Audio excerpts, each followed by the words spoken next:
कभी सोचा है दिन रात पूजा पाठ करने के बाद भी जिंदगी में सुकून क्यों नहीं आता?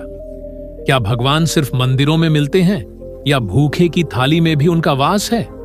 अगर आप भी रोज घंटों जप करते हैं, आरती करते हैं, लेकिन फिर भी मन खाली रहता है, तो ये वीडियो आपके लिए है। ज्यादा पूजा पाठ करने वाले जरूर सुने। ये सिर्फ एक वाक्य नहीं, बल्कि वो आईना है जिसमें हर भक्त को एक बार खुद को देखना चाहिए। इस कहानी में एक ऐसी औरत है जिसने कभी कोई श्लोक नहीं पढ़ा, कोई मंदिर नहीं गई, लेकिन भगवान खुद उसके दरवाजे पर आए। क्यों?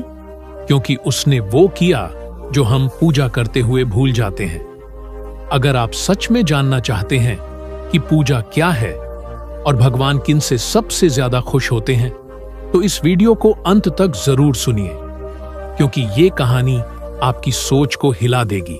जय श्री राधे कृष्णा। आपका दिल से स्वागत है हमारे अमृत ज्ञान सागर यूट्यूब चैनल में, जहां हर शब्द, हर कथा, हर ज्ञान की बूंद आपके जीवन में अमृत घोलने के लिए समर्पित है। अगर आप पहली बार इस चैनल पर आए हैं तो इसे सब्सक्राइब जरूर कीजिए और बेल आइकन दबा दीजिए, ताकि हर दिव्य संदेश आप तक सबसे पहले पहुंचे। वीडियो को लाइक कीजिए और कमेंट में सच्चे हृदय से लिखिए जय श्री राधे कृष्णा, ताकि आपकी भक्ति की शक्ति हर दिशा में गूंजे। हम यह प्रार्थना करते हैं कि जो भी इस पावन संदेश को सुन रहा है, उस पर और उसके पूरे परिवार पर भगवान श्री कृष्ण की कृपा दृष्टि सदा बनी रहे। जहां दुख हो वहां सांत्वना मिले, जहां अंधेरा हो वहां राधा कृष्ण का प्रकाश हो, और जहां मन डगमगाए वहां यह दिव्य ज्ञान आपका मार्गदर्शन करे। क्योंकि जब मनुष्य के जीवन में अध्यात्म प्रवेश करता है, तब वहां से दुर्भाग्य और अज्ञान अपने आप निकल जाते हैं। यहां हर कथा सिर्फ सुनने के लिए नहीं, बल्कि आत्मा को जागृत करने के लिए है। क्योंकि जब हम श्री कृष्ण को अपने कर्मों में उतारते हैं, तभी जीवन वास्तव में सफल होता है। तो आइए जुड़िए हमारे साथ इस अमृत यात्रा में और चलें उस मार्ग पर जहां अंत में सिर्फ राधा कृष्ण की कृपा, शांति और मोक्ष की अनुभूति है। एक समय की बात है, एक पवित्र नगर में एक महात्मा रहते थे जिनका नाम था आचार्य वेदमित्र। वे दिन रात पूजा पाठ, मंत्र जप, यज्ञ और प्रवचनों में लीन रहते। नगरवासी उन्हें भगवान का स्वरूप मानते थे। आचार्य वेदमित्र का जीवन तपस्या, नियम और अनुशासन से बंधा हुआ था। वे किसी से अधिक बोलते नहीं थे, किसी के घर का जल ग्रहण नहीं करते थे, और तो और किसी के दुख सुख में भी विशेष रुचि नहीं लेते थे। उनका मानना था कि केवल ईश्वर की भक्ति ही मोक्ष का द्वार है, बाकी सब मोह है। एक दिन नगर में एक बूढ़ी स्त्री आकर उनके चरणों में गिर पड़ी। वह रो रही थी, करुण स्वर में कह रही थी, गुरुदेव, मेरा बेटा कई दिनों से बीमार है, सब उपचार कर लिए, अब तो बस आपकी कृपा चाहिए। आप मेरे घर चलकर उसे आशीर्वाद दे दीजिए। आचार्य वेदमित्र ने बिना भाव बदले उत्तर दिया, मां, मैं घर से बाहर नहीं जाता, मेरी सेवा केवल मंदिर तक सीमित है। मैं तुम्हारे लिए प्रार्थना कर दूंगा, ईश्वर जाने। वह स्त्री निराश होकर लौट गई।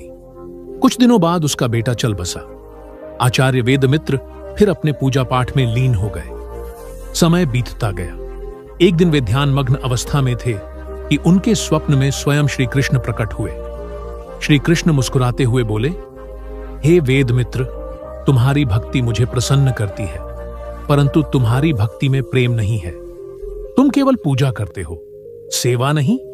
तुम मंत्र पढ़ते हो, पर किसी भूखे को अन्न नहीं देते। क्या तुम जानते हो मुझ तक पहुंचने का सबसे सशक्त मार्ग क्या है?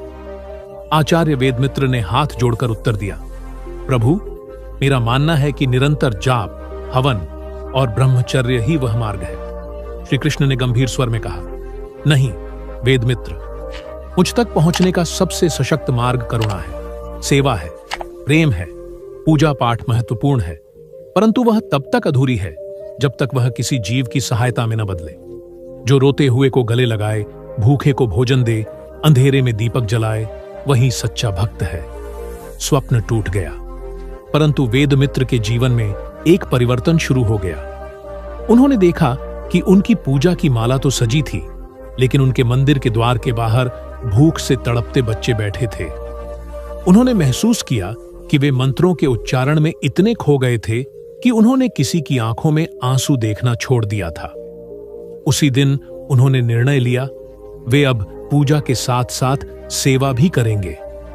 उन्होंने मंदिर के प्रांगण में एक अन्न क्षेत्र खोल दिया, रोगियों के लिए औषधालय शुरू किया, अनाथ बच्चों को शिक्षा दी जाने लगी। लोगों ने देखा कि जो आचार्य पहले केवल ध्यान में लीन रहते थे, अब एक एक पीड़ित को अपने हाथों से सहारा दे रहे थे। उनकी पूजा अब जीवंत हो गई थी।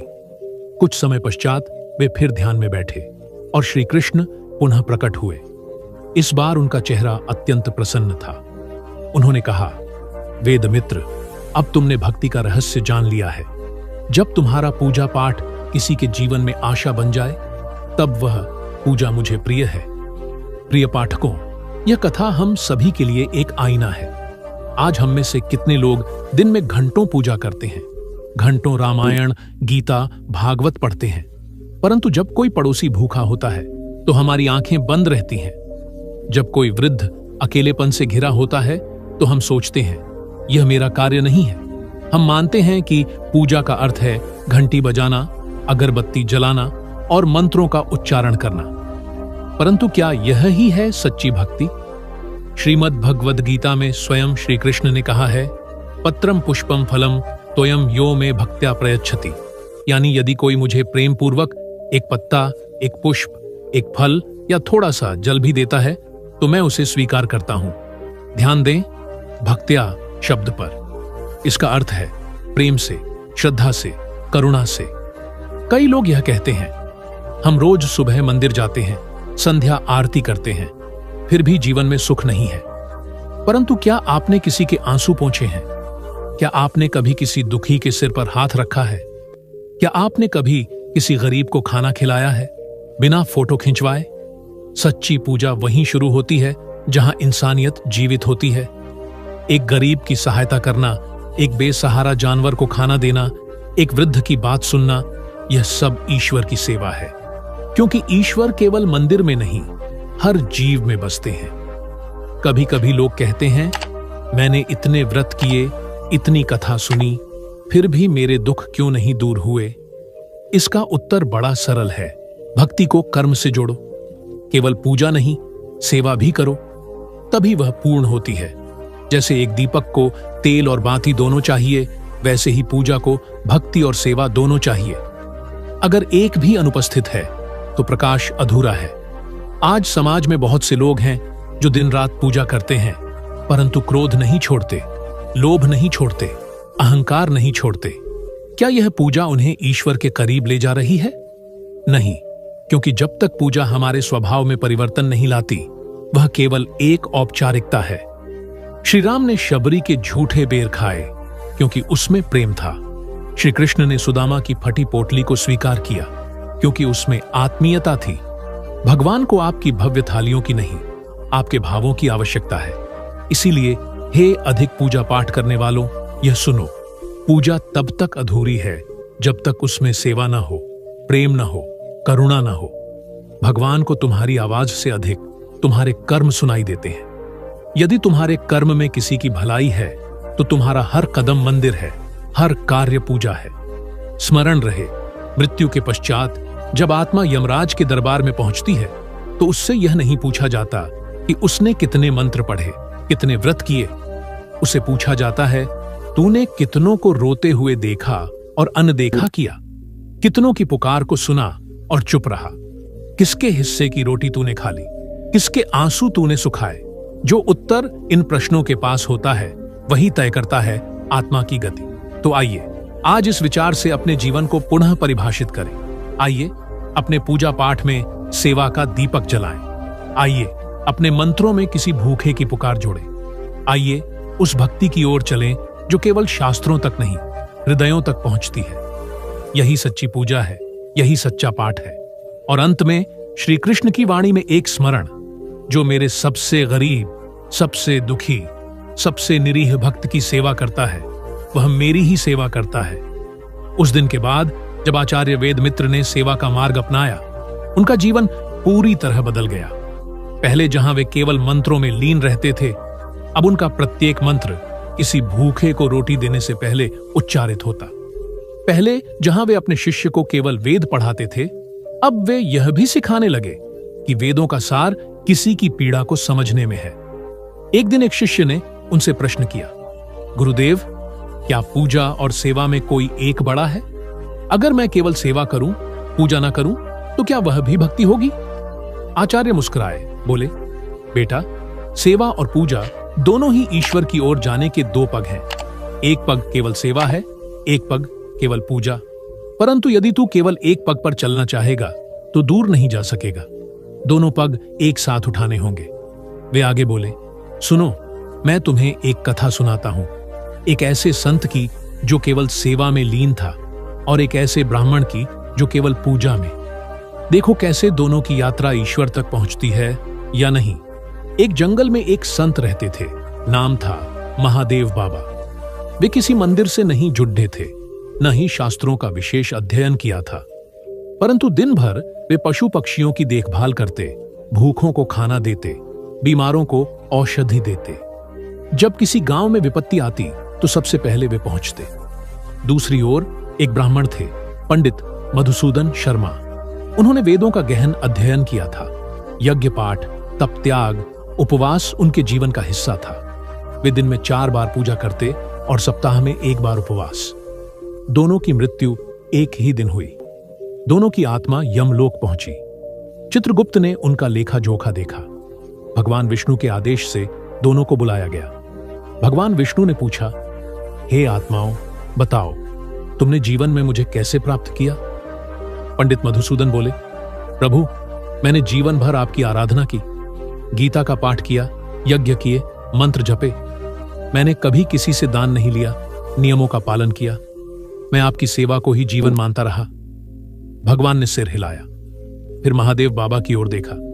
बाबा बोले, प्रभु, मैंने तो बस यही किया कि जब भी कोई दुखी दिखा उसकी सेवा की, जब कोई भूखा मिला उसे खाना दिया, जब किसी मां का बच्चा बीमार था तो उसके साथ बैठकर रोया और भगवान से उसके लिए दुआ की। मुझे शास्त्र नहीं आते, पर इतना जानता हूं कि अगर कोई हंसने लगे तो वो पूजा ही होगी। भगवान थोड़ी देर मौन रहे, फिर बोले, पंडित जी, आपकी पूजा प्रशंसनीय है, परंतु आपकी पूजा केवल आपके लिए थी। आपने मुझे शास्त्रों में ढूंढा, पर मैंने तो हर जीव में निवास किया। बाबा महादेव ने मेरी वही पूजा की जो पीड़ितों के साथ की जाती है। तुम दोनों मेरे भक्त हो, परंतु महादेव बाबा के कर्म ने उन्हें थोड़ा और आगे पहुंचा दिया। यह सुनकर पंडित जी की आंखें भर आईं। उन्होंने कहा, प्रभु, मैं समझ गया हूं, बिना सेवा के पूजा अधूरी है।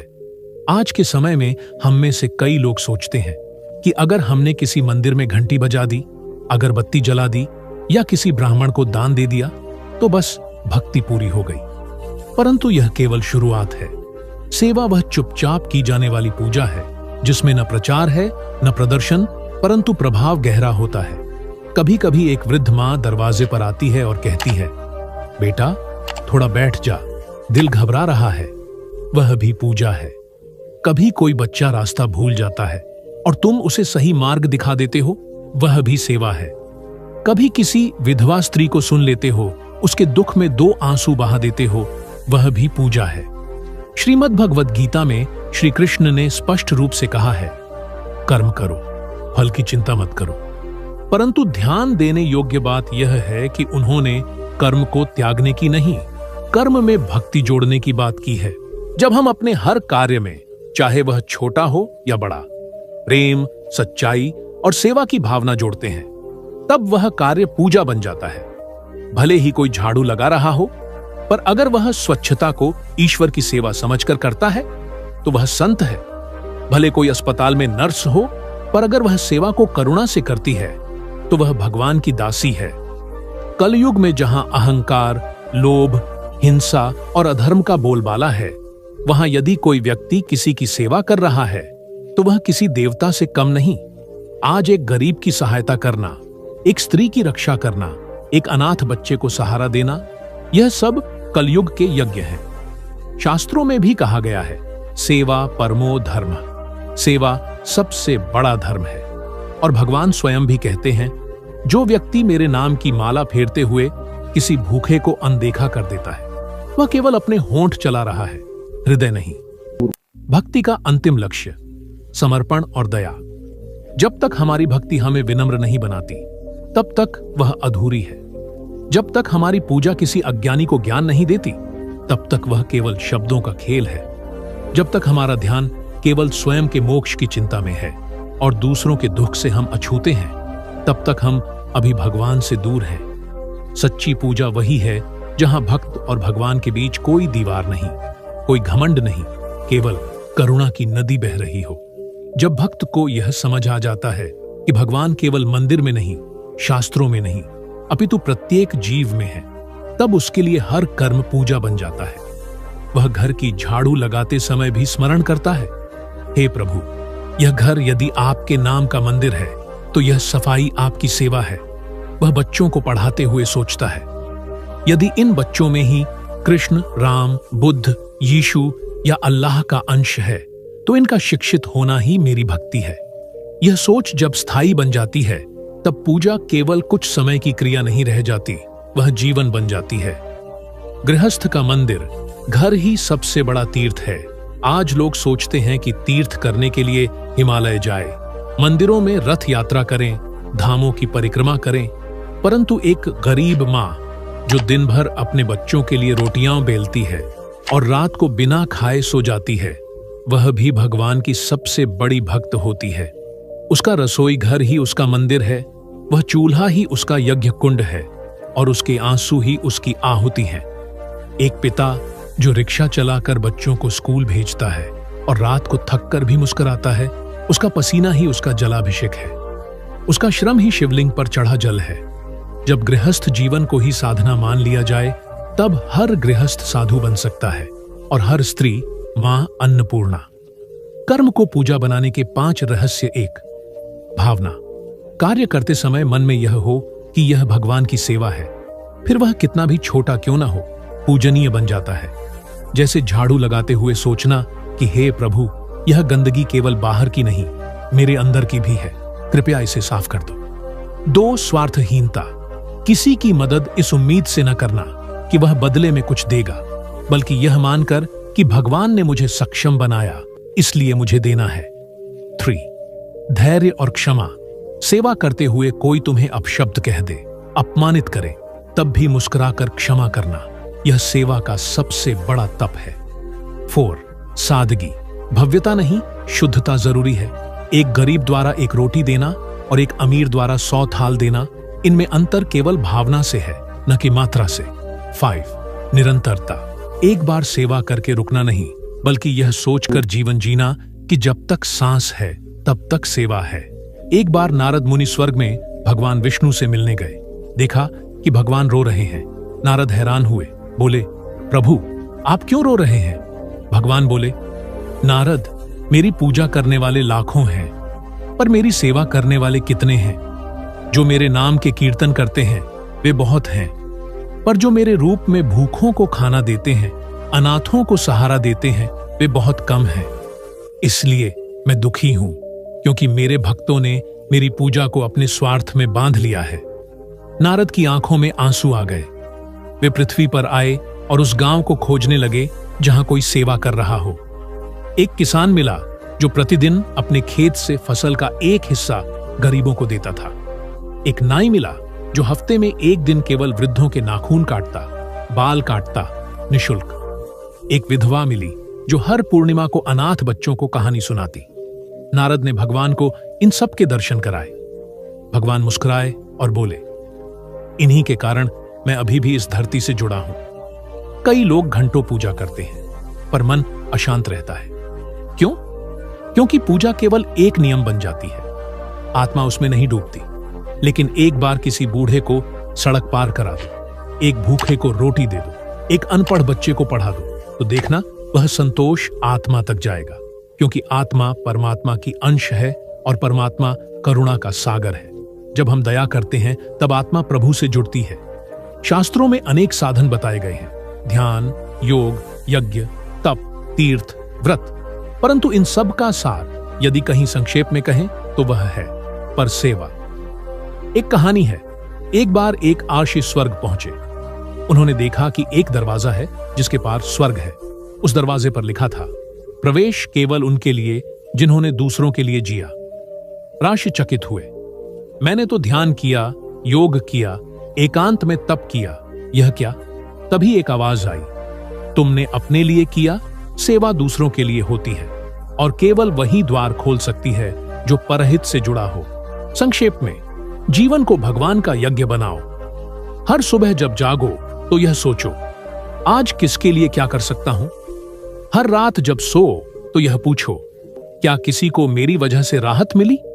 यदि इन दोनों प्रश्नों के उत्तर हां में हैं, तो समझो तुम्हारी हर सांस पूजा है, हर कदम सेवा है और हर दिन एक यज्ञ। श्रीमद् भगवद गीता के अंत में जब अर्जुन पूछते हैं, हे माधव, क्या आप मुझे एक ऐसा मार्ग दिखा सकते हैं जिससे मैं आपके सर्वाधिक निकट आ सकूं? तब श्री कृष्ण मुस्कुराकर कहते हैं, जो जीवों से प्रेम करता है वही मुझसे प्रेम करता है। जो भूखे को रोटी, दुखी को सहारा और अज्ञानी को ज्ञान देता है वही मेरा सच्चा सेवक है।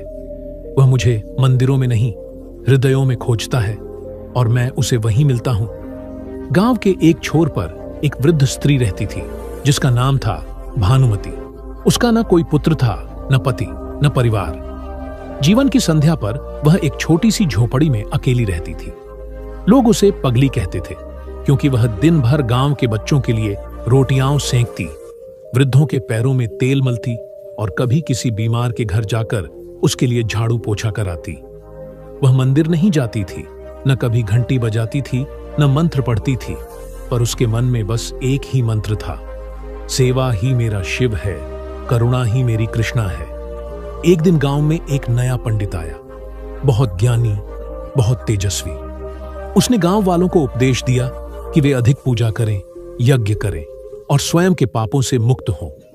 उसने एक भव्य यज्ञ का आयोजन किया और भानुमति को देखकर कहा, तू क्यों इस यज्ञ में भाग नहीं लेती? तेरे जैसे पापियों को ही सबसे अधिक पूजा की आवश्यकता है। भानुमति मुस्कुराई और बोली, बेटा, मैं पूजा करती हूं, पर वह चुपचाप होती है। वह आंसुओं से होती है, भूखे पेटों को भरकर होती है, किसी की पीठ सहलाकर होती है। पंडित क्रोधित हुआ और बोला, यह सब तो सामाजिक काम है, इससे तुझे मुक्ति नहीं मिलेगी। भगवान को मंत्र, नियम और विधियों से प्रसन्न करना होता है। उसी रात उस गांव में एक अजनबी साधु आया। उसने कुछ नहीं मांगा, बस गांव के बाहर एक पुराने मंदिर के पास बैठ गया। सुबह होते ही उसने भानुमति को देखा जो झाड़ू लेकर मंदिर की सीढ़ियां साफ कर रही थी।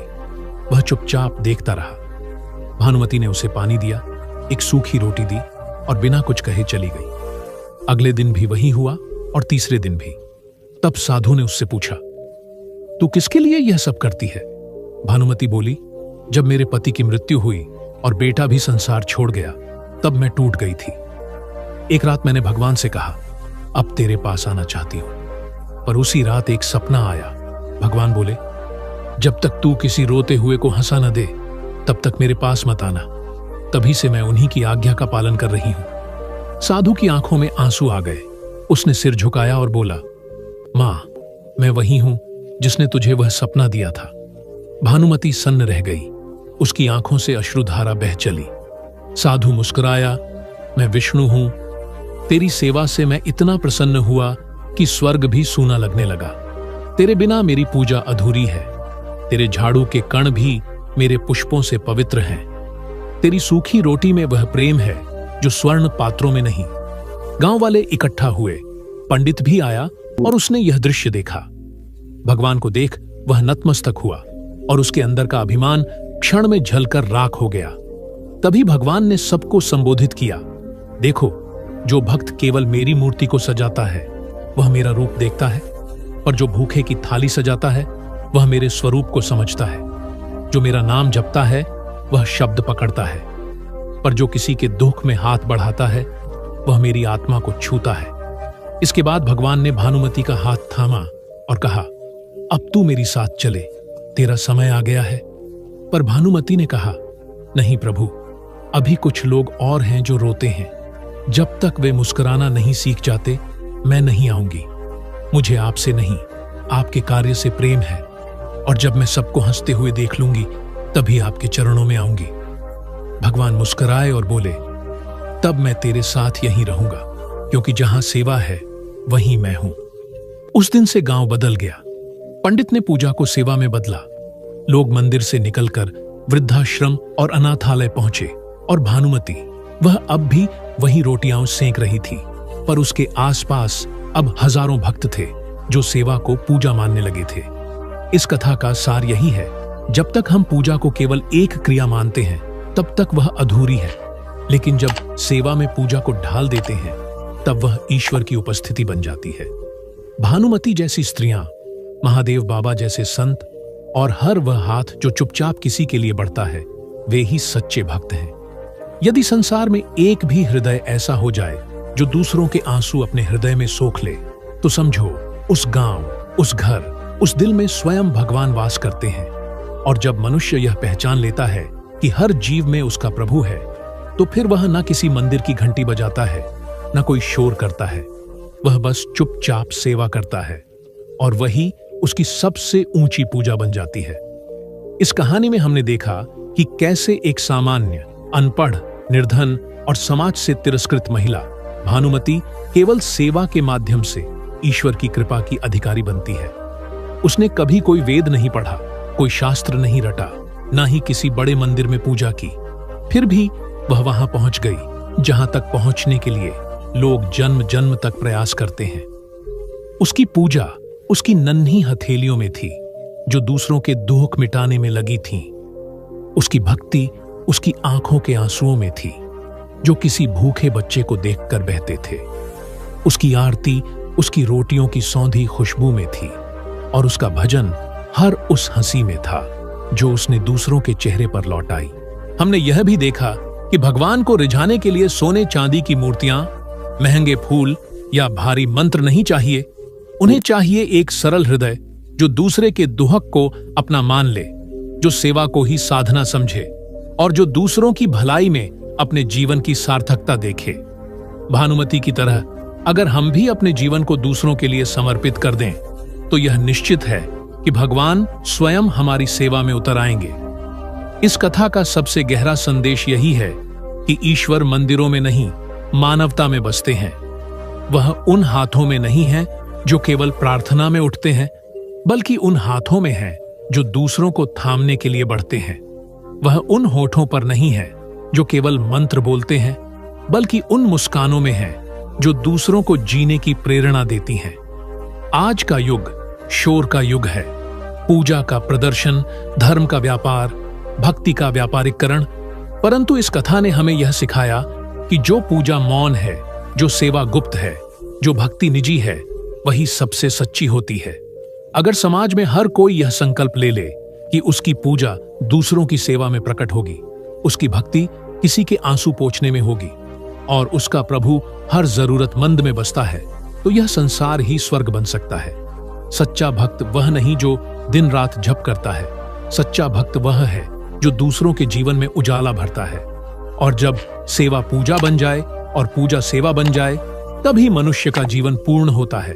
यह कथा यही कहती है, मंदिर से बाहर आओ, जीवन को मंदिर बनाओ, मूर्तियों से परे देखो, जीवों में ईश्वर को पहचानो, आवाजों से आगे बढ़ो, मौन कर्म में डूबो, और सबसे महत्वपूर्ण, अपने दिल को इतना पावन करो कि वहां खुद भगवान वास करने लगे। भानुमती की तरह सेवा करो, ताकि एक दिन स्वयं ईश्वर तुम्हारा हाथ पकड़कर कहें, अब तू मेरे साथ चल, क्योंकि तेरे बिना मेरा स्वर्ग अधूरा है। यही जीवन की सबसे बड़ी पूजा है, यही मोक्ष है और यही अंतिम सत्य है। अगर आज की यह कहानी आपके दिल को छू गई हो, अगर इसने आपके अंदर कुछ बदल दिया हो, तो इसे सिर्फ अपने तक मत रखिए, इसे अपने परिवार, दोस्तों और हर उस इंसान तक जरूर पहुंचाइए जिसे सच्चे अर्थों में पूजा, सेवा और ईश्वर की पहचान चाहिए। क्योंकि ज्ञान तब तक अधूरा है जब तक वो बांटा न जाए, और प्रेरणा तब तक प्रभावी नहीं होती जब तक वो किसी और की जिंदगी न बदल दे। तो कृपया इस वीडियो को लाइक करें, दूसरों के साथ शेयर करें, और अगर आप पहली बार हमारे चैनल पर आए हैं तो अमृत ज्ञान सागर को सब्सक्राइब जरूर कीजिए। बेल आइकन दबाइए ताकि अगली बार जब कोई ऐसा दिव्य संदेश आए तो आप उसे सबसे पहले सुन सकें। और कमेंट में सच्चे मन से लिखिए, जय श्री राधे कृष्णा। नमस्कार दोस्तों, अब एक और कहानी की तरफ बढ़ते हैं। एक ऐसी महिला की भक्ति की अनोखी यात्रा के बारे में, जिसने सिर्फ पूजा ही नहीं बल्कि हर छोटे कार्य में भगवान श्री कृष्ण को महसूस किया और उनके आशीर्वाद से जीवन में असल सुख और शांति पाई। यह कहानी ज्यादा पूजा पाठ करने वाले जरूर सुने, आपको बताएगी कि सच्ची भक्ति क्या है और कैसे जीवन के हर पहलू में भगवान का समर्पण असली पूजा बनता है। ललिता का जन्म एक छोटे से गांव में हुआ था, जहां उसके माता पिता अत्यंत धार्मिक और सरल हृदय वाले थे। उनके घर का वातावरण हमेशा से ही भक्ति, सेवा और भगवान के प्रति समर्पण से भरा हुआ था। ललिता की मां सुमित्रा हमेशा भगवान श्री कृष्ण के भजनों में खोई रहती थी और पिता रामनाथ ने पूरे घर को धार्मिक संस्कारों से अभिभूत कर रखा था। ललिता का बचपन इन धार्मिक संस्कारों के बीच ही बीता। वह हमेशा अपने माता पिता को कृष्ण के भव्य मंदिर में पूजा करते और उनके भजनों का अनुसरण करते हुए देखती। ललिता की भक्ति की यात्रा उसके बचपन में ही शुरू हो गई थी। जब वह छोटी थी तो उसकी मां उसे कृष्ण की लीलाएं और उनके दिव्य कार्यों के बारे में अक्सर सुनाती। सुमित्रा उसे बताती कि भगवान श्री कृष्ण ने न केवल अपनी लीला से संसार को चमत्कृत किया, बल्कि उन्होंने मनुष्य को कर्मयोग, भक्ति और ज्ञान का अद्भुत मार्ग दिखाया। ललिता को हमेशा ये बातें दिल से छूतीं और उसने तय किया कि वह भी अपनी जिंदगी को भगवान श्री कृष्ण के आदर्शों पर जिएगी। ललिता को अपनी मां से कृष्ण की भक्ति के शुरुआती संस्कार मिले थे, लेकिन उसने इसे और भी गहराई से समझने के लिए अपने गुरु महात्मा रामानंद से शिक्षा ली। रामानंद जी एक संत थे जो लोगों को कृष्ण की भक्ति और गीता के श्लोकों का महत्व समझाते थे। उनके साथ समय बिताने से ललिता ने कृष्ण की उपासना को एक नई दृष्टि से देखा। रामानंद जी के सिखाए गए श्लोकों और उनके जीवन के सिद्धांतों ने ललिता को भक्ति के मार्ग पर स्थिर किया। वह जान चुकी थी कि भगवान श्री कृष्ण के चरणों में एक अजीब सी शक्ति और शांति है, जो जीवन के सभी संघर्षों से उबार सकती है। ललिता की भक्ति के जीवन में एक महत्वपूर्ण स्थान था। उसके लिए कृष्ण की भक्ति सिर्फ एक धार्मिक क्रिया नहीं थी, बल्कि यह उसके जीवन का आधार बन गई थी। वह जानती थी कि कृष्ण के साथ संबंध केवल पूजा तक सीमित नहीं है, बल्कि यह हर कार्य में, हर पल में और हर परिस्थिति में होना चाहिए। जैसे जैसे ललिता का जीवन आगे बढ़ा, उसने महसूस किया कि कृष्ण की भक्ति से उसे आंतरिक शांति और सुख मिलता है। जब भी जीवन में कोई कठिनाई आती, ललिता कृष्ण के सामने अपने मन की पीड़ा और चिंता रखते हुए प्रार्थना करती। कभी कभी जब घर में आर्थिक परेशानी होती या परिवार में कोई आपत्ति आती, तब भी वह अपने विश्वास और भक्ति में कोई कमी नहीं आने देती। कृष्ण के प्रति उसका विश्वास इतना गहरा था कि उसे हमेशा यह लगता कि भगवान कृष्ण उसके साथ हैं और वह उसे किसी भी संकट से बाहर निकालेंगे। हालांकि भक्ति के मार्ग में चुनौतियां भी आईं। एक बार ललिता के परिवार के पास पैसों की कमी हो गई थी और यह स्थिति बहुत कठिन हो गई थी। उसके मन में विचार आया, क्या भगवान कृष्ण सच में हमारे साथ हैं? क्या वह हमारी मदद करेंगे? यह विचार उसके मन में आया, लेकिन तभी उसने याद किया कि भगवान श्री कृष्ण ने गीता में कहा था, जो मेरी शरण में आता है, मैं उसकी हर समस्या का समाधान करता हूं। इस वाक्य को याद करते हुए ललिता ने अपने विश्वास को और मजबूत किया और अपने परिवार के साथ मिलकर अपने हालातों का सामना किया। उसके विश्वास और भक्ति ने उसे कठिन परिस्थितियों से उबरने की शक्ति दी और जल्द ही उनका परिवार फिर से खुशहाल हो गया। ललिता के जीवन में भक्ति ने एक अनोखा स्थान बना लिया था। उसने न केवल कृष्ण के भव्य रूप को पूजा के रूप में देखा, बल्कि उसे भगवान के साथ हर क्षण एक रिश्ते के रूप में महसूस किया। वह जानती थी कि भक्ति केवल हाथों में माला या पूजन विधि तक सीमित नहीं है, बल्कि यह जीवन के हर पहलू में समर्पण, सेवा और प्रेम है।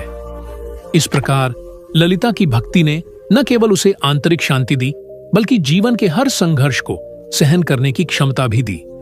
कृष्ण के साथ उसका संबंध एक दीपक की तरह था, जो अंधेरे में भी रोशनी देता है। इसने उसे यह समझने में मदद की कि भक्ति से केवल सांसारिक लाभ नहीं मिलता, बल्कि यह आत्मा को सच्ची शांति और स्थिरता भी प्रदान करती है। रामलाल का जीवन बहुत साधारण था। वह एक मेहनती किसान था जो दिन रात खेतों में काम करता था ताकि अपने परिवार का पालन पोषण ठीक से कर सके। उसका जीवन धर्म, भक्ति या पूजा पाठ से बहुत दूर था। उसका ध्यान हमेशा केवल अपनी नौकरी और घर की जिम्मेदारियों पर ही रहता था। वह भगवान में विश्वास तो करता था, लेकिन पूजा पाठ में उसे कोई विशेष रुचि नहीं थी। वह समझता था कि जीवन में सच्चा सुख मेहनत में है और उसे लगता था कि भगवान तक पहुंचने का कोई निश्चित तरीका नहीं होता। जब रामलाल ने ललिता से शादी की तो उसकी जिंदगी में एक नया मोड़ आया। ललिता की कृष्ण भक्ति का प्रभाव धीरे धीरे उसके जीवन पर पड़ने लगा। ललिता सुबह शाम कृष्ण के भजन गाती, पूजा करती और घर के हर काम को भगवान श्री कृष्ण के नाम से करती थी। यह देख रामलाल को लगा कि ललिता की भक्ति में कुछ खास बात जरूर है। शुरुआत में उसे यह सब अधूरा और निरर्थक लगता, लेकिन ललिता की आस्था और प्रेम ने उसे आकर्षित करना शुरू कर दिया। ललिता ने कभी भी रामलाल को पूजा में शामिल होने के लिए मजबूर नहीं किया। वह हमेशा उसे आहिस्ता आहिस्ता कृष्ण के बारे में बताती और उसे उनके कार्यों की महिमा सुनाती। ललिता की विनम्रता, श्रद्धा और भक्ति के प्रति समर्पण ने रामलाल को प्रभावित किया। वह अक्सर सोचता, अगर इस तरह की भक्ति से किसी का जीवन इतना शांत और संतुष्ट हो सकता है तो क्या मैं भी ऐसा कर सकता हूं? धीरे धीरे रामलाल ने ललिता से कृष्ण के बारे में और अधिक जानना शुरू किया और उसने ललिता के साथ कुछ समय कृष्ण के भजनों में बिताना शुरू किया। रामलाल का जीवन एक दिन पूरी तरह से बदल गया जब उसने भगवान श्री कृष्ण के दर्शन किए। यह घटना एक दिन गांव के मंदिर में हुई जहां ललिता रामलाल को कृष्ण की उपासना में शामिल करने के लिए ले गई थी। वह मंदिर का वातावरण बहुत शांति और ऊर्जा से भरा हुआ था। मंदिर में कृष्ण की मूर्ति के सामने ललिता और अन्य भक्तों के साथ रामलाल भी खड़ा था और तभी एक अद्भुत घटना घटी। जब रामलाल ने अपनी आंखें बंद की और भगवान श्री कृष्ण से अपनी छोटी सी प्रार्थना की तो उसने एक अनोखी शांति महसूस की। एक क्षण के लिए उसे यह लगा कि कृष्ण उसकी आत्मा के भीतर मौजूद है, जैसे वह उसे अपने आत्मीय हाथों से आशीर्वाद दे रहे हों। उसकी आत्मा को एक अद्भुत शांति का एहसास हुआ और उसके हृदय में कृष्ण के प्रति एक अपार प्रेम और विश्वास उत्पन्न हुआ। यह अनुभव उसकी पूरी मानसिकता को बदलने वाला था। अब वह केवल एक आम भक्त नहीं, बल्कि भगवान श्री कृष्ण का सच्चा अनुयायी बन गया था। रामलाल ने समझा कि कृष्ण के दर्शन से वह न केवल मानसिक शांति प्राप्त कर सकता है, बल्कि उसे अपनी जीवन की कठिनाइयों और जिम्मेदारियों का सही तरीके से सामना करने की ताकत भी मिल सकती है।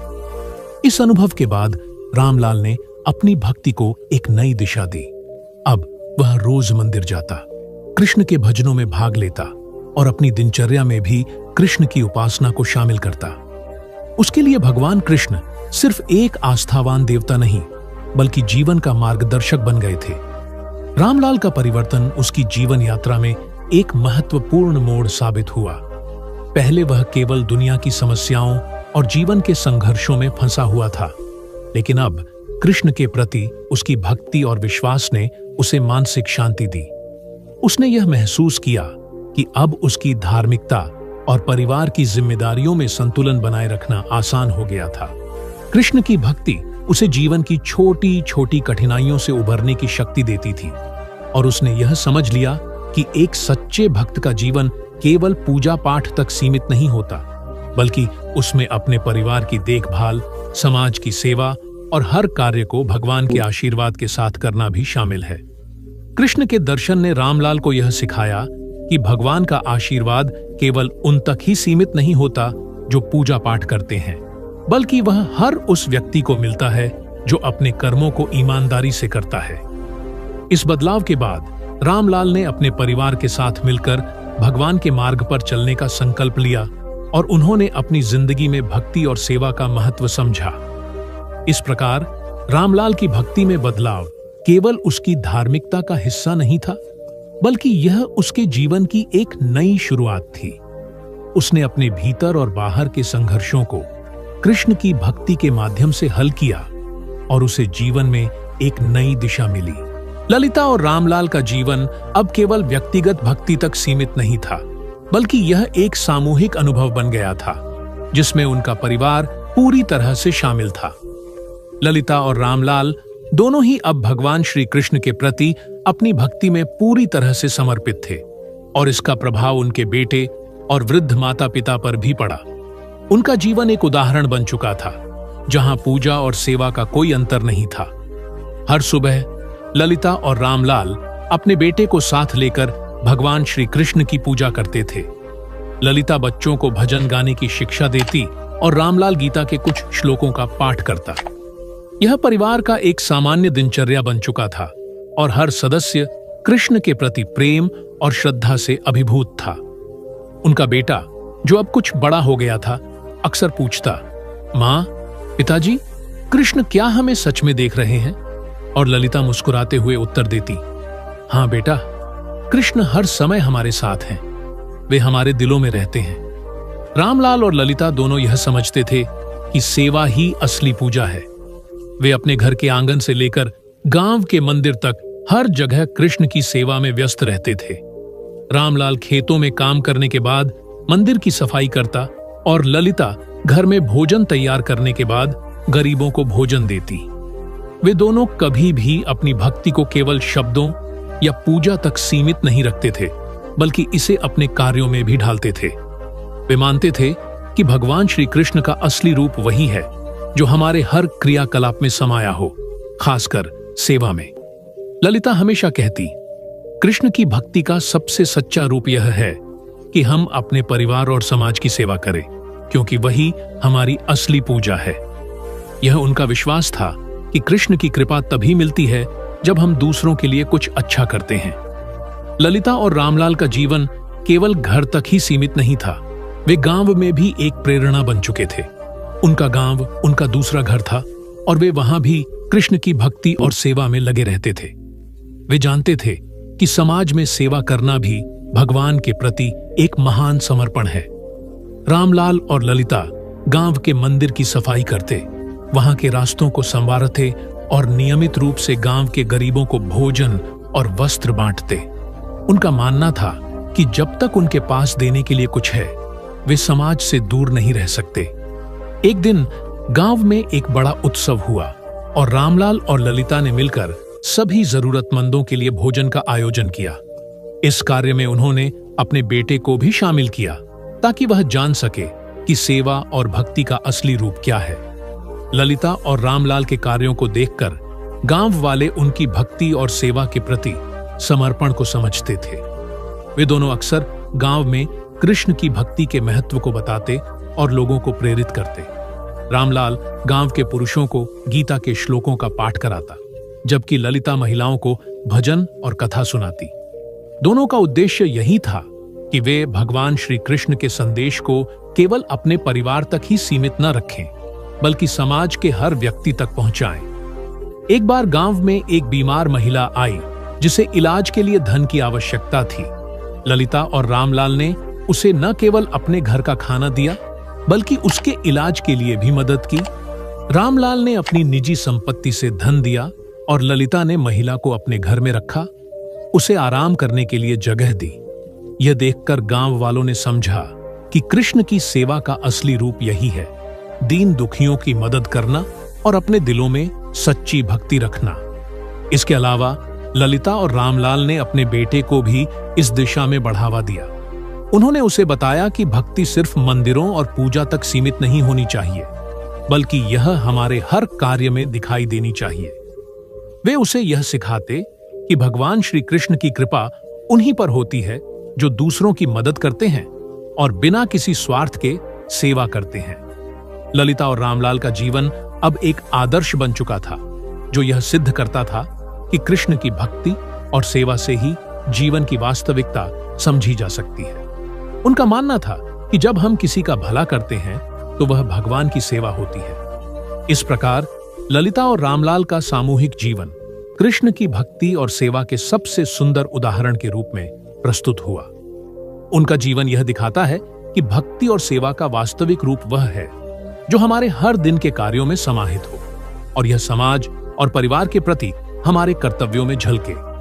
उनके लिए कृष्ण की भक्ति का सबसे बड़ा रूप यही था कि हम अपने परिवार और समाज की सेवा करें। ललिता का जीवन भगवान श्री कृष्ण की भक्ति में डूबा हुआ था, लेकिन एक रात जब वह गहरी साधना में लीन थी, उसे एक अद्भुत सपना आया। इस सपने में भगवान श्री कृष्ण स्वयं प्रकट हुए। उनके साथ नंदलाला का वह शांति और प्रेम था जिससे उनके हृदय में गहरी शांति समा गई। कृष्ण ने अपनी मधुर मुस्कान के साथ ललिता को देखा और कहा, मेरी प्रिय भक्ति, तुम्हारा भक्ति मार्ग बहुत सुंदर है, लेकिन अब तुम मेरी शिक्षाओं को अपने जीवन में और भी गहराई से उतारो। सपने में भगवान कृष्ण ने ललिता से कहा कि भक्ति के साथ साथ कर्म, योग और त्याग भी जीवन के महत्वपूर्ण पहलू हैं। उन्होंने गीता के कुछ प्रमुख श्लोकों के माध्यम से ललिता को समझाया। कर्मण्येवाधिकारस्ते मा फलेषु कदाचन। कृष्ण ने कहा, ललिता, कर्म ही मानव जीवन का आधार है। तुम जितना अच्छा कर्म करोगी उतना ही तुम्हारा आत्मा शुद्ध होगा। भक्ति में कर्म का समावेश अनिवार्य है। तुम जो भी कार्य करो उसे भगवान की सेवा के रूप में करो, बिना किसी फल की इच्छा किए। यही सच्ची भक्ति है। ललिता ने भगवान के इस उपदेश को आत्मसात किया और जीवन के हर कार्य को कृष्ण की सेवा मानकर करने लगी। अब वह अपने घर के काम से लेकर गांव की सेवा तक सभी कार्यों को भक्ति से जोड़कर करती थी। उसका हर कदम भगवान के आशीर्वाद से भरा हुआ था। योगस्थ कुरु कर्माणि संगम त्यक्त्वा धनंजय। भगवान कृष्ण ने ललिता को समझाया, योग केवल आसनों और ध्यान तक सीमित नहीं है, बल्कि यह आत्मा और शरीर का सामंजस्य है। अपने कार्यों को संतुलन से करो और उन्हें समर्पण भाव से भगवान के चरणों में अर्पित कर दो। तुम्हारा शरीर और मन दोनों ही भगवान के साधक होने चाहिए। ललिता ने इस उपदेश को अपने जीवन में लागू किया और नियमित रूप से योगाभ्यास शुरू किया। वह न केवल अपने शरीर को स्वस्थ रखने के लिए योग करती, बल्कि मानसिक शांति और आत्मिक संतुलन के लिए भी ध्यान और साधना करती। अब उसका जीवन सच्चे योग की ओर अग्रसर था, जिसमें हर क्रिया को ध्यान और प्रेम से किया जाता था। त्याग योग से तुम सच्चे आनंद की प्राप्ति करोगे। त्याग का अर्थ केवल भौतिक वस्तुओं से नहीं है, बल्कि अपने मन, अहंकार और इच्छाओं से भी त्याग करना है। कृष्ण ने यह भी समझाया कि त्याग का अर्थ केवल वस्त्र, धन या भौतिक सुखों को छोड़ देना नहीं है, बल्कि यह मन और अहंकार का भी त्याग है। ललिता ने इस उपदेश को पूरी तरह से अपनाया और अपने जीवन को निष्कलंक बनाने का प्रयास किया। वह जान गई थी कि सच्चा त्याग तभी संभव है जब हम अपनी इच्छाओं और अपेक्षाओं को पूरी तरह से भगवान के ऊपर छोड़ दें। भगवान श्री कृष्ण की लीला में अनेकों गूढ़ अर्थ समाये हुए थे और ललिता ने उन्हें धीरे धीरे समझा। कृष्ण की बाल लीलाओं से लेकर राधा के साथ उनके प्रेम तक, इन घटनाओं ने ललिता के जीवन को एक नया दृष्टिकोण दिया। कृष्ण ने उसे बताया कि जीवन की कठिनाइयां और संघर्ष भी उसी तरह आते हैं जैसे उनकी लीलाओं में रुकावटें आती हैं, लेकिन सच्चा भक्त वही होता है जो हर परिस्थितियों में भगवान के प्रेम और आशीर्वाद पर विश्वास करता है। कृष्ण की बाल लीलाओं ने ललिता को यह सिखाया कि भगवान की उपस्थिति न केवल मंदिरों में है, बल्कि वह हर जगह और हर समय हमारे साथ हैं। कृष्ण ने ग्वालों के साथ गोवर्धन पर्वत उठाया था, उसी तरह भगवान के कार्य हमें अपने जीवन में निरंतर मिलते रहते हैं। ललिता ने यह समझा कि जब भगवान हमारे साथ हैं, तो कोई भी संकट या कठिनाई हमें पराजित नहीं कर सकती। कृष्ण की बाल लीलाएं उसके लिए प्रेरणा का स्रोत बन गई। कृष्ण और राधा का प्रेम ललिता के लिए एक आदर्श बन गया। कृष्ण ने उसे बताया, राधा मेरी आत्मा का हिस्सा है और उनका प्रेम परम है। जब तुम मुझे सच्चे दिल से प्रेम करती हो, तो वह प्रेम राधा और मेरे प्रेम के समान होता है। ललिता ने यह समझा कि कृष्ण के प्रति प्रेम केवल एक एहसास नहीं है, बल्कि वह आत्मा का मिलन है जो हर परिस्थिति में अडिग और निःस्वार्थ होता है। कृष्ण की गीता की शिक्षाएं ललिता के जीवन में मार्गदर्शन का कार्य करती। तुम्हारी सच्ची पूजा वही है जो तुम अपने कर्मों में ईमानदारी से करते हो। यह उपदेश ललिता के जीवन के प्रति दृष्टिकोण को पूरी तरह से बदल देता था। अब वह हर कार्य में भगवान की उपस्थिति को महसूस करती और कृष्ण की भक्ति को अपने कार्यों में समाहित करती। भगवान श्री कृष्ण के उपदेशों और उनकी लीला ने ललिता के जीवन को पूरी तरह से रूपांतरित कर दिया। वह अब अपने हर कार्य को भगवान की सेवा और भक्ति के रूप में देखने लगी। उसके जीवन में संघर्षों का सामना करने की शक्ति आई और उसने अपने परिवार और समाज की सेवा में और भी अधिक तत्परता से भाग लिया। कृष्ण की शिक्षाएं उसकी आत्मा में गहरे तक समाई हुई थीं और अब उसका जीवन एक सच्चे भक्त के जीवन जैसा था। ललिता ने जाना कि भक्ति का सबसे वास्तविक रूप वह है जो भगवान के साथ हर कार्य में पूर्ण समर्पण और प्रेम से जुड़ा होता है। कृष्ण की शिक्षाओं ने उसे न केवल जीवन के संघर्षों से लड़ने की शक्ति दी, बल्कि उसे यह सिखाया कि सच्ची भक्ति हर पल में भगवान के साथ जीवन को जीने का नाम है। ललिता का परिवार धार्मिकता और भक्ति में गहरे रचा हुआ था।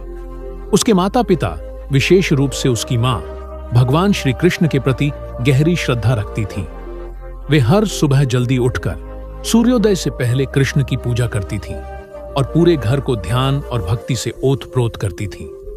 उनके पिता भी एक सच्चे भक्त थे जो गीता के श्लोकों का नियमित पाठ करते थे और जीवन में हर कार्य को भगवान के प्रति समर्पित मानते थे। ललिता की मां हमेशा कहती, बच्ची, भगवान श्री कृष्ण के प्रति श्रद्धा और भक्ति से बढ़कर कोई दूसरा मार्ग नहीं है। यह भक्ति तुम्हारी आत्मा को शुद्ध करेगी और तुम्हें जीवन की सच्चाई से परिचित कराएगी। मां का यह सरल लेकिन गहरा दृष्टिकोण ललिता के मन में गहरे तक बैठ गया था।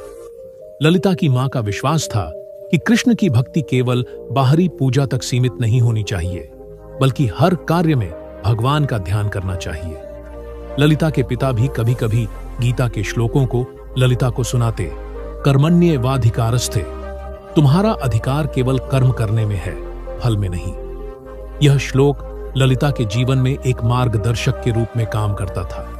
उसने अपने माता पिता से यही सीखा था कि कर्म की महानता और भगवान के प्रति समर्पण ही जीवन का असली उद्देश्य है। जब ललिता किशोरी हुई तो उसके माता पिता ने उसे भगवान श्री कृष्ण के भक्ति के महत्व को और गहराई से समझाया। ललिता की मां ने उसे गीता की कुछ बातें बताईं, जैसे जो व्यक्ति अपने कर्मों में भगवान के प्रति निष्ठा और समर्पण दिखाता है वही सच्चा भक्त होता है। इस प्रकार ललिता के माता पिता के धार्मिक दृष्टिकोण ने उसे भगवान के प्रति समर्पण और आस्था की ओर प्रेरित किया। ललिता के माता पिता का आशीर्वाद उसकी भक्ति में एक महत्वपूर्ण भूमिका निभाता है। वे न केवल उसे सही मार्गदर्शन देते हैं, बल्कि उसके जीवन के हर पहलू में समर्थन करते हैं। ललिता के माता पिता का अनुभव और आशीर्वाद भक्ति के मार्ग पर उसे प्रेरित करता है और वे उसे यह समझाने में मदद करते हैं कि भक्ति केवल एक क्रिया नहीं है, बल्कि यह एक जीवन की शैली है। ललिता की मां ने उसे हमेशा बताया, तुम्हारे पिता और मैं आज तक भगवान श्री कृष्ण के प्रति अपनी भक्ति में सच्चे रहे हैं और यह भक्ति ही हमारे जीवन का सबसे बड़ा उपहार है। तुम्हारी भक्ति में भी वही शक्ति है जो हमें जीवन को सही दिशा में देखने की क्षमता देती है। जब ललिता अपने माता पिता से सीखती तो वह महसूस करती कि यह भक्ति केवल शब्दों में नहीं, बल्कि उनके व्यवहार में, उनके विचारों में और उनके कर्मों में दिखाई देती है। ललिता के पिता भी अपनी बुद्धिमत्ता और अनुभव के साथ उसे जीवन के कठिन क्षणों में मार्गदर्शन करते थे। एक दिन जब ललिता जीवन में भटकने लगी थी और उसे लगा कि भगवान की भक्ति में कोई सच्चाई नहीं है, तब उसके पिता ने उसे समझाया, प्यारी बेटी, भगवान का रास्ता कभी आसान नहीं होता, परंतु यही वह रास्ता है जो अंततः शांति और सुख की ओर ले जाता है। भगवान के रास्ते पर चलने में तुम्हें कभी भी कठिनाई का सामना करना पड़ सकता है, लेकिन यह वह रास्ता है जो तुम्हें अंततः सच्चे ज्ञान और शांति की ओर ले जाएगा। ललिता के पिता की यह शिक्षा उसे कठिनाइयों का सामना करने की शक्ति देती है और उसे विश्वास दिलाती है कि भक्ति का मार्ग हमेशा कठिन नहीं होता। यह केवल एक सही दृष्टिकोण और समर्पण की बात है। ललिता के माता पिता का आशीर्वाद उसके जीवन का सबसे बड़ा बल बन गया। उन्होंने न केवल उसे भगवान श्री कृष्ण की भक्ति की दिशा में प्रोत्साहित किया, बल्कि यह भी सिखाया कि जीवन में हर कार्य भगवान के चरणों में समर्पित करना चाहिए। ललिता के माता पिता का यह आशीर्वाद न केवल उसकी भक्ति में समृद्धि लाता है, बल्कि उसके मन को शांति और संतुलन भी प्रदान करता है। एक दिन जब ललिता का मन अस्थिर हो गया और वह अपनी भक्ति में विश्वास खो बैठी, तब उसकी मां ने उसे आशीर्वाद देते हुए कहा, बेटी, भगवान श्री कृष्ण तुम्हारे साथ हैं। तुम हमेशा उनके साथ रहोगी। जब भी तुम्हारे मन में संदेह आए तो उनका नाम लो, वे तुम्हें अपने आशीर्वाद से भर देंगे। इस आशीर्वाद ने ललिता को नई ऊर्जा दी और उसने फिर से अपनी भक्ति में दृढ़ विश्वास किया। ललिता के माता पिता के आशीर्वाद के कारण ही वह अपने जीवन के उतार चढ़ावों से उबर पाई। वे दोनों उसके लिए जीवन के सबसे बड़े मार्गदर्शक थे और उनके आशीर्वाद ने उसकी भक्ति को और भी गहरा किया। जब ललिता कठिन समय से गुजर रही थी, तब उसने अपने माता पिता के आशीर्वाद को महसूस किया और इससे उसे न केवल भक्ति में संतुलन मिला, बल्कि उसे जीवन के प्रति सही दृष्टिकोण भी प्राप्त हुआ। ललिता के माता पिता का धार्मिक दृष्टिकोण और उनका आशीर्वाद उसके जीवन में सबसे महत्वपूर्ण भूमिका निभाते हैं। वे उसे न केवल भक्ति के मार्ग पर चलने के लिए प्रेरित करते हैं, बल्कि उसे जीवन के हर पहलू में सही मार्गदर्शन भी देते हैं। उनके अनुभव और आशीर्वाद ललिता के लिए एक मजबूत आधार बनते हैं, जो उसे कृष्ण की भक्ति के मार्ग पर दृढ़ बनाए रखते हैं। ललिता का जीवन इस बात का प्रतीक है कि जब परिवार का समर्थन और आशीर्वाद प्राप्त होता है, तो जीवन के किसी भी कठिन रास्ते को पार करना संभव हो जाता है।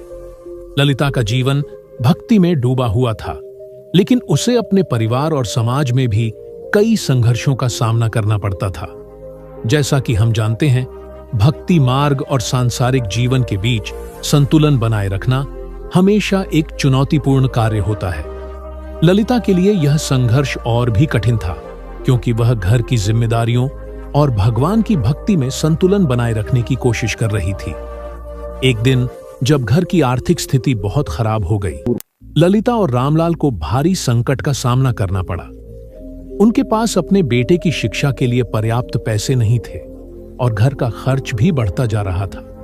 रामलाल की दुकान से भी आय में कमी आ गई थी और ललिता को अपनी भक्ति के समय में कटौती करनी पड़ी, ताकि वह घर के काम और अन्य जिम्मेदारियों को पूरा कर सके। ललिता का दिल भारी हो गया था।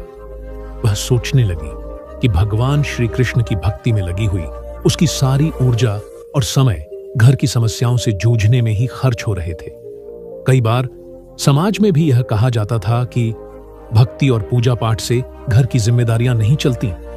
समाज की यह सोच ललिता के लिए एक अतिरिक्त चुनौती बन गई थी, लेकिन भगवान श्री कृष्ण ने ललिता के दिल में एक विशेष मार्गदर्शन दिया। एक रात जब ललिता पूजा कर रही थी, उसे भगवान का आशीर्वाद मिला। कृष्ण ने कहा, ललिता, तुम हर कार्य को मेरे लिए करो। तुम जो भी काम करोगी वह सच्चे मन से समर्पित होगा और यही तुम्हारी असली पूजा होगी। भगवान श्री कृष्ण के इस आशीर्वाद से ललिता ने समझा कि भक्ति केवल मंदिर में पूजा करने तक सीमित नहीं है। घर के हर कार्य को ईश्वर की सेवा मानकर करना भी भक्ति का एक रूप है। उसने ठान लिया कि अब वह अपने घर की जिम्मेदारियों को निभाने के साथ साथ भगवान की भक्ति में भी पूरी तरह से समर्पित रहेगी। वह विश्वास करने लगी कि भगवान के साथ हर कार्य में शांति और संतुलन पाएंगे। ललिता को यह समझ में आ गया कि घर की जिम्मेदारियों और भक्ति के बीच संतुलन बनाए रखना जरूरी है। वह अपने परिवार की देखभाल करते हुए भगवान की सेवा करने का प्रयास करने लगी।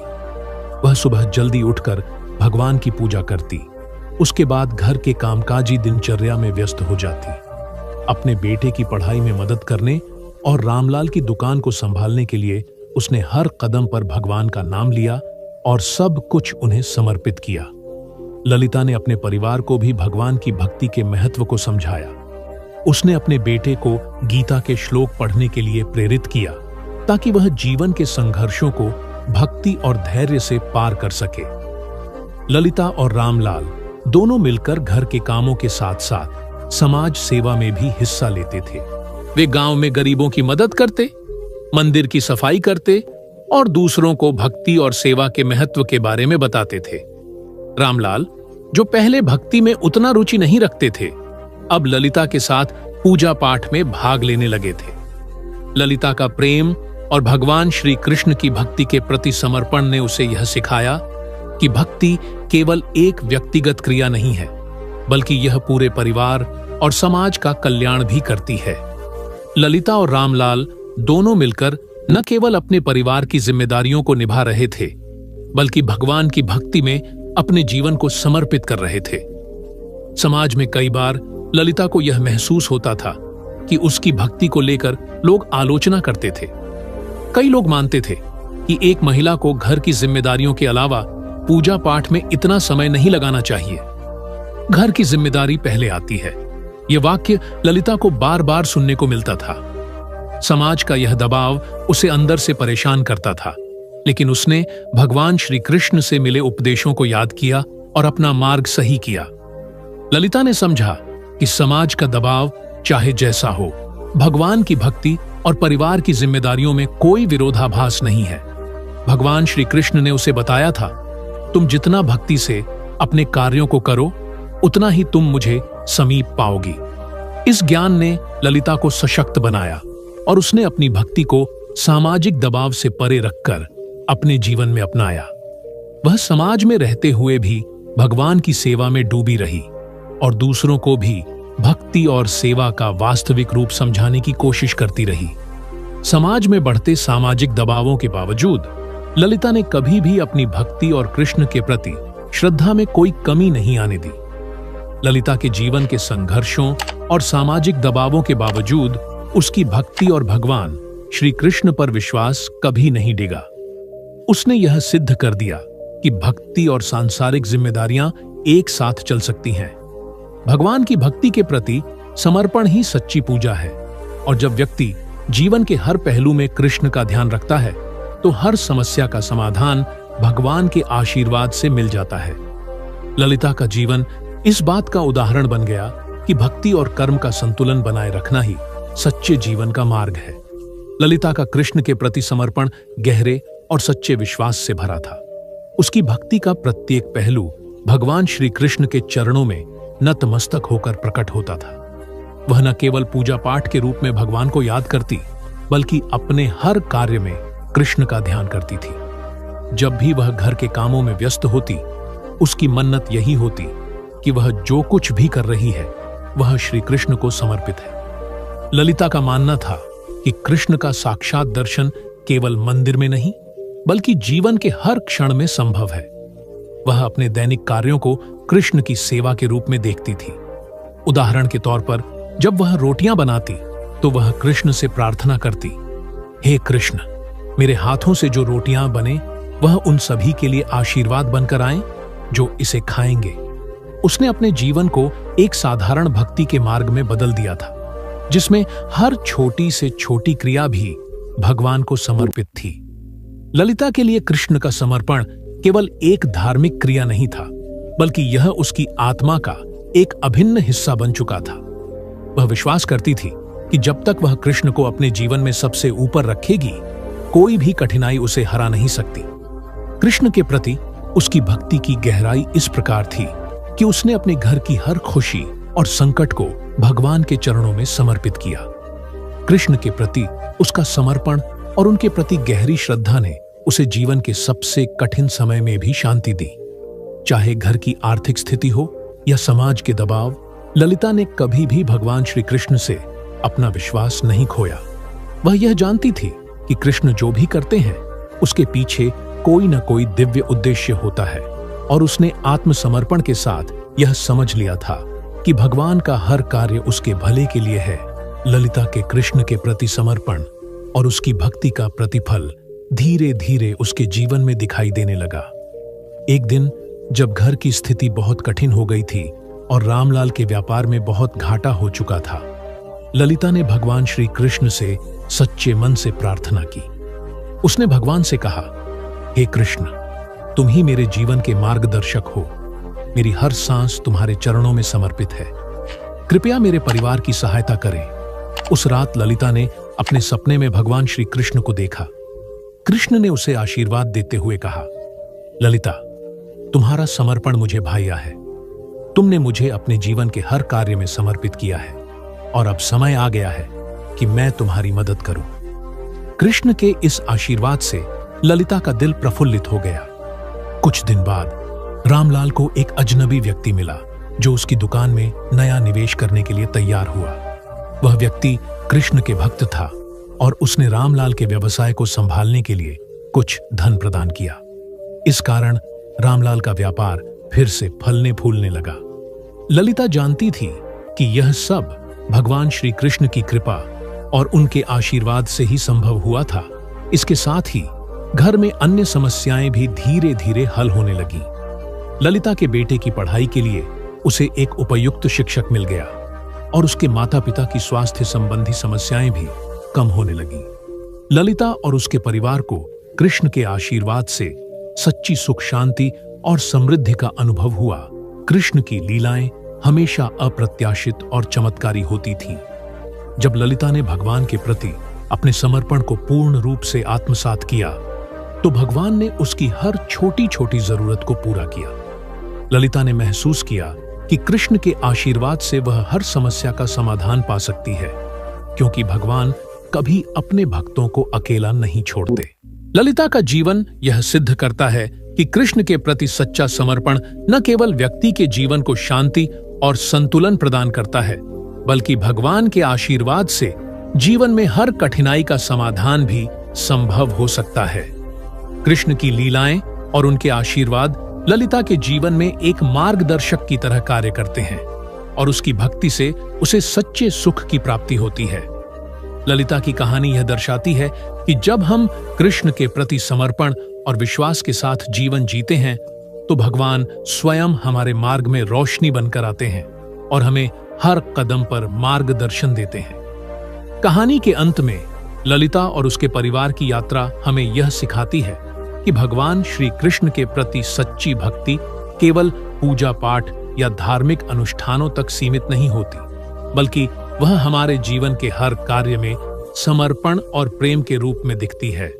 भक्ति का असली रूप वही है जो हमारे दैनिक जीवन की छोटी छोटी क्रियाओं में भी भगवान के प्रति प्रेम और श्रद्धा को प्रकट करता है। ललिता ने यह सिद्ध कर दिया कि सच्ची भक्ति वही है जो अपने घर परिवार, समाज और कार्यों में भगवान को समर्पित करने के रूप में व्यक्त होती है। उसने भगवान श्री कृष्ण को न केवल पूजा की चौकी पर बल्कि अपने जीवन के प्रत्येक कार्य में देखा।